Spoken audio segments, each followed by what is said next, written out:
Jeg ved egentlig ikke, hvad der er værst. Om det er frygt, eller om det er usikkerhed, der er det værste.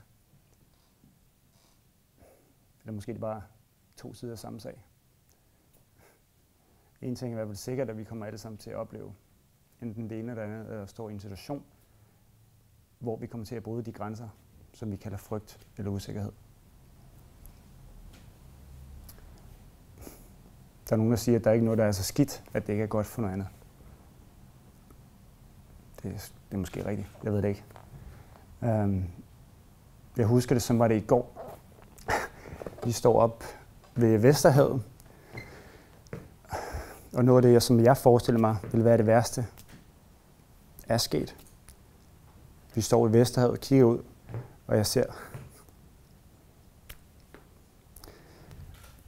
din far og mor gå ud i vandkanten med vaders på, med dine urne. Og det er sjovt, for jeg står en kæmpe sorg indeni, men stadigvæk står jeg og smiler. Fordi jeg vidste, at nu har du fået fred.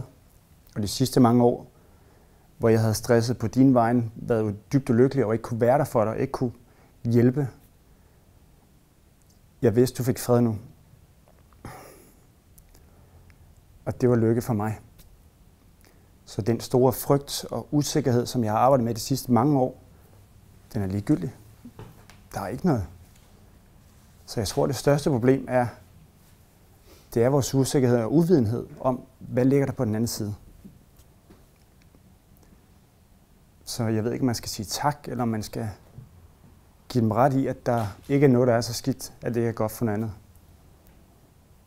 For det er der ikke. Det er bare vores måde at håndtere ting på. Og når vi først bliver store for den realitet, jamen så er vi fri på en måde. Fordi vi ikke er bundet af de barrierer, som er frygt, som er usikkerhed. Så på den måde fik jeg også frihed og fred indeni. For nu er jeg ikke bange for at træde ud i livet og med åbne arme og sige, kom.